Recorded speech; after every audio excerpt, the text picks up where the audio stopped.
You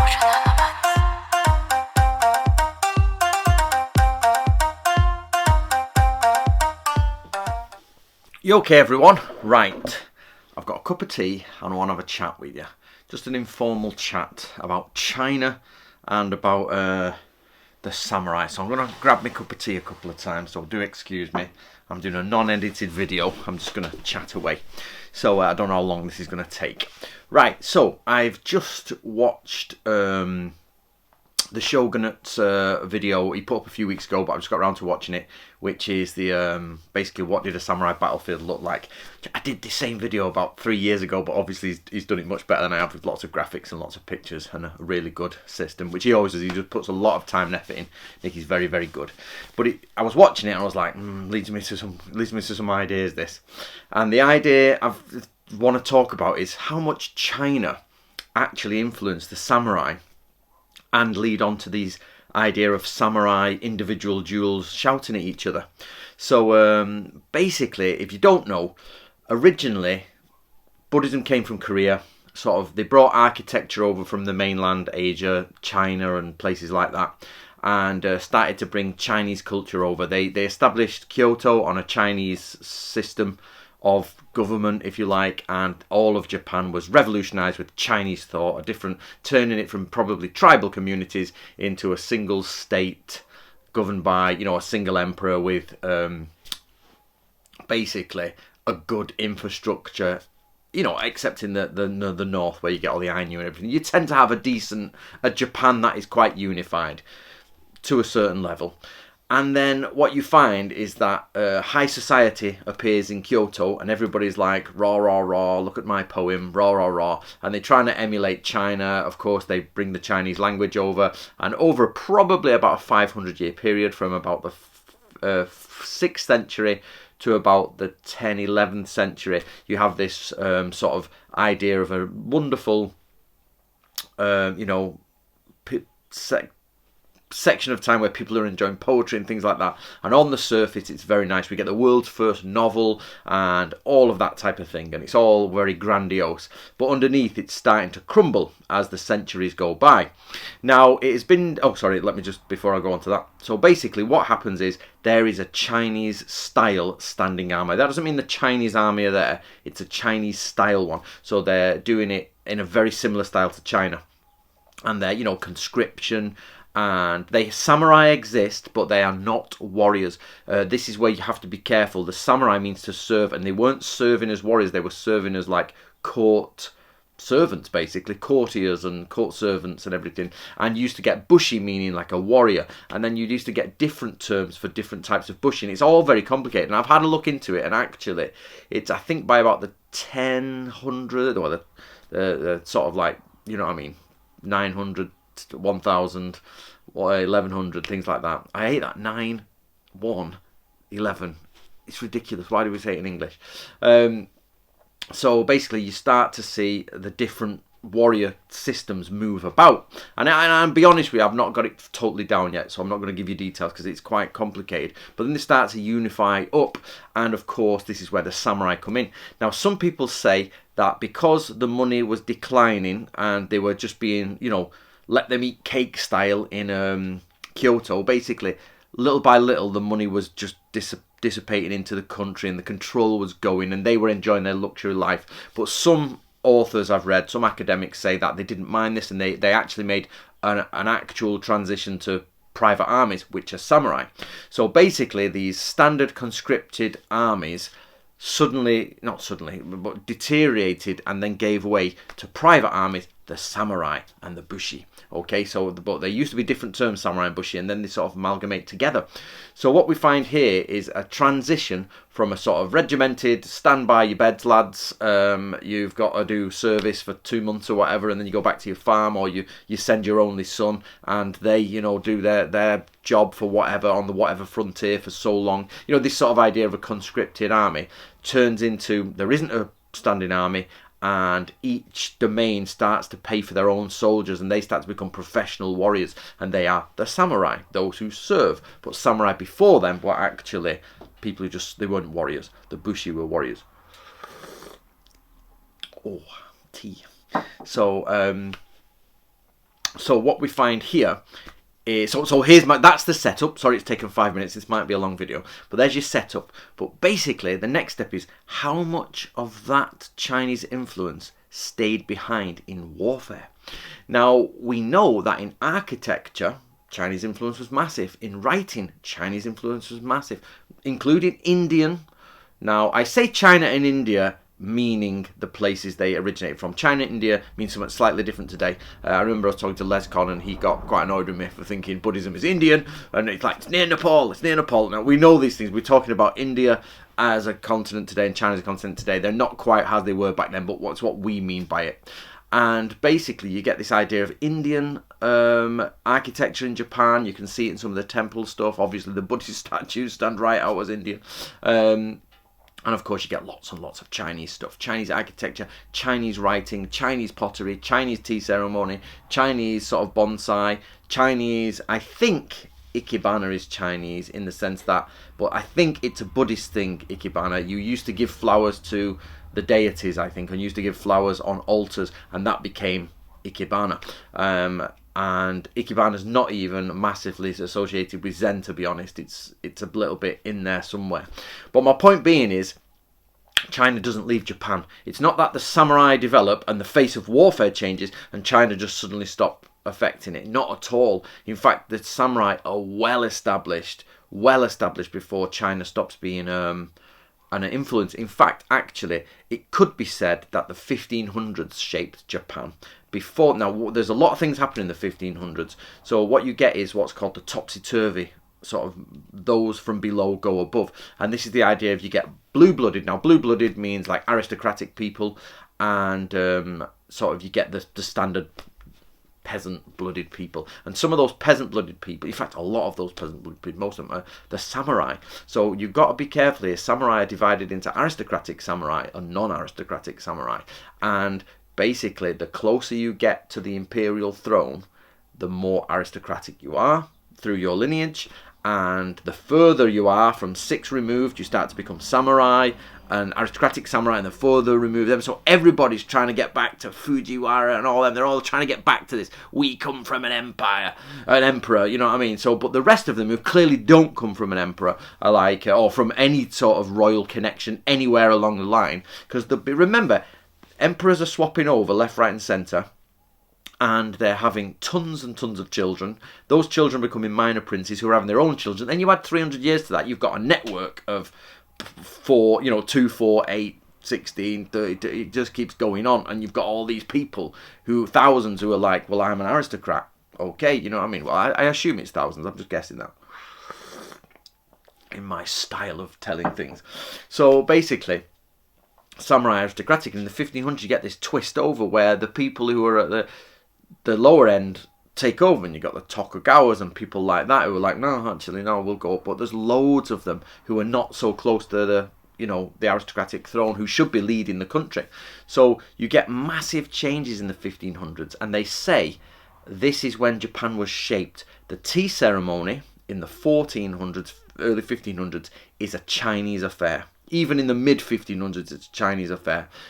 Lots of things, armour styles are colourful. They're very, architecture is more colourful. But then we get, even though Zen's been around since the Kamakura period, which is a couple of hundred years before it, you suddenly get this nationalistic wave go through Japan, where it's like, well, we'll take over China, actually. And Hideyoshi's like, well, let's invade Korea. Let's take over the middle of the world, let's take over the centre. And suddenly, the tea ceremony starts getting a much more Zen in it. It's always been Zen in the sense that there's lots of Zen involved, but it gets much more, let's strip everything back. And this idea of a stripped, minimalistic approach, where buildings are like a little bit wabi-sabi and all that, even though that goes back for hundreds of years before this in Japan, is popular now. China becomes less popular, and instead of going to a tea ceremony, you get ornate Chinese vases with everything in and teapots, and it's all Chinese. You now suddenly get, look at my mud pot, Japanese. Boom, drums go, you know what I mean? Boom. And that's what, basically, you get this element of change in the 1500s. But the question is what I'm saying is, basically, China has influenced Japan from the 500s to the 1500s. and the samurai start at 1000, again 9, 11, 1. So in the middle of it all, the samurai really burst onto the scene and do their stuff. So they have 500 years of aesthetically still enjoying China, of still having elements of Chinese society there. Now that brings us to the art of war. Now, was the art of war brought over early in Japan? This is one of the questions I want to really answer, is how prevalent was the art of war in early Japanese warfare, in the conscripted army times, up to the first samurai, up to 1500s. How prevalent was the art of war by Sun Tzu? I don't know. That's something we're going to have to investigate. So when we say, are the samurai basing their stuff on Chinese tactics, we have to go back to the idea that there was a Chinese-style standing army that gave way to a samurai army, and we don't know much about the interaction here, how much of this Chinese-style warfare came in. Now, we know they have the 8 Chinese formations are there, making, I think, the 64 formations. I think in the end there's 64 formations. You've got all of that aspect of Chinese warfare still there. It doesn't go anywhere. So the question is there's the academic side of it, and I don't mean our academics, I mean their academic side. I've been studying Chinese classics, I'm a samurai general, and how much they actually use Chinese classics on the battlefield. And remember, like the Shogunate says in his video, it might be strategic, but you end up with chaos at the end. So just because things are chaotic doesn't mean there isn't strategy behind it. I've read some Japanese authors, or through Yoshi and everyone, who just believe that there is no strategy in the Japanese. They just bang at each other, and they're the Japanese saying they possibly just went to chaos. I don't believe that. And so how much of this Chinese thing exists? And then, of course, we have the... it's not a myth. Like I say, this is one of the ideas came from Shogunate's channel, is the idea that you stand in front of an army, in front of someone else, and you give your name and your rank or whoever, or your pedigree, and they agree to fight, and they blah blah blah fighting. And this seems to be put forward by most of the authors from the past as like the main way Japan fights, and it's like, especially in the Heian period and people like that and times like that. So basically 1000 to 1300, everybody's like, I will fight you, my name is George of, this such a thing. And it's like, it's just not true, guys. When you read the actual classics from those days and you read about the different stuff, they're doing the bloodiest of stuff. Night raids are going on, absolutely. They're one of my favourite ones, which comes from the Book of Samurai. He records it as from a classic, is they pick up all the broken blades from the floor of what's gone on, and they stick them in outside around the castle as defence. So anybody going in there literally is standing on erected broken blades from spears and swords and bits and knives all in the ground around. So you're like, bloody hell, and then you just fill it round with mud and stuff like that. So you're forever standing on bladed weapons. And this idea that they're burning places down, they're in mass melee combat, they're absolutely battering each other. So where does this idea of the honourable duel and then the actual reality of samurai literally butchering each other, how can we mix those together? So I can't remember the author offhand, but I did read in one of the academic articles I've sort of gone through, is they said this might be an overshot from Chinese style fighting. At the beginning of Chinese style fighting, you might have champions who fight at the front and they announce themselves and everybody's watching and rah rah rah, and the first one is sort of like you're watching for sort of whoever wins, or whatever happens in the fight is sort of like you can then predict the outcome of the battle and stuff like that. But then after the champions have fought, which also happens in Homeric stuff and all that, after the champions have fought, they just get down to killing each other. So this idea of the samurai coming together might be an echo of the old Chinese style pre-battle pre-battle combat of the champions, a ritual to start the day's combat, and it might be an overshot of that. So that's where you even get down to Ichiban Yari in the Sengoku period, where the guys at the pinnacle come together and they shout their names. My name's Anthony Cohen's Ichiban Yari, I'm going in, and that guy's like, who can we have on the other side? who can I either or not? Let's have Krista Jacobson. So Krista Jacobson's on the other side, and she's like, Ichiban Yare, you know, like, it's me, I'm going for it. And we do, and then we have upper spear and lower spear. And of course, because I'm in Natori Ryu, we win easy. Hiya, Krista. So we're in there, we get upper spear, lower spear, and I've got my assistant who comes round, shoots Krista in the side of the head, like that. We both jump on, get the head. Krista will take this in good spirit. She's good laugh. And we come back with the head. Now, Budo Ryu are over there like, we're going to kill Natori Ryu. We're going to kill him. But my point being is, it looks like, and I'll tell you, it might not be true, but it looks like there may have been an original Chinese pre-battle arrangement. I wish to God I could remember the author. I just remember reading this article going, I'll remember that. And this is the time I've remembered it. And then basically, so you get the pre-battle Chinese battle combat, then the Chinese standing army goes away, and then you basically have a samurai starting to do the same thing. They line up in Chinese style formations, one of the 8 formations, and they have a pre-battle ritual where people come together and announce their names, and then probably go to melee. And then you get to the Sengoku period, and people go into the front and announce their names in, you know, when they do Ichiban Yari, number 1 spear, and then have the first battle. But it's no longer sort of a ritual. They genuinely, like, everybody's trouncing over it. It's the first in, shouts it, gets their name out, and then it even says in the documents, in the Book of Samurai series, which is from 1670s, it absolutely says, like, by the second spear, there's no problem. You don't need to record the third spear, because everybody at that point is just literally rushing in, stabbing each other. And we know that they worry about where to go, what to do, and they start. It's called the Yariba. So this part here is called Yariba, the field of arrows. It's like gone in. People have done that, and the samurai are literally, and then they try war drumming. And Fujibashi Yatatake talks about it. Boom, boom, boom, and people are going forward. And the first and then the first people are like, Ichiban Yare! Whether they shout that or not, I don't know. You get the idea. And it's like, my name's Anthony. My name's Krista. Clash. Second one, clash. Third one, fourth, clash. Chaos. So it starts like that. Gets in, bang, chaos. People start taking heads off the battlefield, running back. Like that. That was quite a cartoon effect. Can you hear that? Get back, and then they're like, head, sign it, okay, get back out we go. And don't forget, you're with your mates.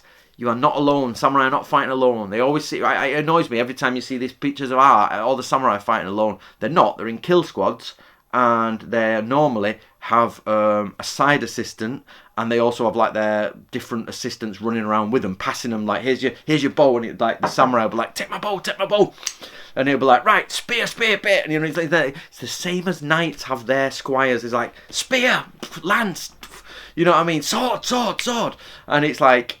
That sort of happens. Obviously, then in the melee, it can't always happen, and sometimes they just go into arrow boxes. So, for example, the lower class people will just start carrying arrow boxes, like some arrows, and then the next thing it's like, I'll grab your gun, and it's all a bit chaotic like that. So, samurai do not fight alone, and it even says in some of the documents we've got that basically, even when it comes down to individual duels, you've got a mate at the side who'll stick it in, and they'll even shoot. So, there's even the hierarchy for samurai of what is good. Once you hit Ichiban Yari, the shorter the weapon, the better it is. They don't mention dagger though. It's like sword is excellent, spear is sort of second because it's a bit longer, a bow is third, and a gun is fourth. And that's the hierarchy. So if you shoot them, but no matter what you kill them with, you lift a sword and the head, no matter what you killed them with, and things like that. There's lots of little intricacies that you go through. And I know Eric Shahan did a book on this, a translation of all this sort of stuff. Let me have a drink. Oh, look like my dad now. Don't eat drinks like that. Yeah, son. You're right, Dad. Son. So, you know, I'm proper northern. I keep getting told off for being northern because I don't live in the north anymore, so I never hear it. But my girlfriend's like, you are so northern. And my girlfriend's family are like, you are so northern. So I don't notice it until I pick my brew up like an ape. Basically, northern people pick their cups up like they're apes. Southern people pick them up like they're at a tea party. They go like, Northern people are like, give me a bacon butty. So I totally lost where I was. Right. Anyway, so you see this is going for 20 minutes now. So but I'm enjoying myself. So basically, the question so to go back, I don't know how true any of that is. Obviously, the structure of it, the main bit, is correct, but the idea of it coming from a Chinese pre-battle ritual to the Ichiban Yari is my own idea of sort of like, I think that's the evolution of how we got there, and then what is it? That's the evolution of how we got to that Ichiban Yari. And for you, I want you to remember that this idea of calling out a samurai's name and calling out their heraldry and all that might be just one samurai in an army of 10,000 doing it for a pre-battle ritual. I can't see it being any more than, you know, once they're in the middle of scrapping and there's all sorts going off, fires, screaming, but it was like, hello, my name's Anthony, I'm from Oldham, would anyone like to fight me? You know, as carnage is happening, it's like, yeah, just stick your sword in someone, you'll be right. So that to me is just ridiculous. So I agree with the Shogunate definitely on that. Right, guys, I'm going to call it there. I'll get on with some work. I've done an early video today. I hope you enjoyed that. Let me know what you think. I would love for someone to do some actual research deeper onto how the Chinese-style army in Japan existed. I just know they had one. I know they had a conscription system. I don't know the intricacies of it. I don't know how it worked. And something I would like to look into. And we never really pay attention to the effects that has on samurai warfare. We just don't. How much of Chinese culture still affects the Japanese today? Probably a lot. Probably a lot. And we don't really account for it because everybody says the Japanese just take it and make it their own. They do, but it's still Chinese. It's still Indian culture. We still got that aspect of, well, obviously by Indian culture I mean Buddhist culture is still there. And I'm not a big fan of this this China changed it.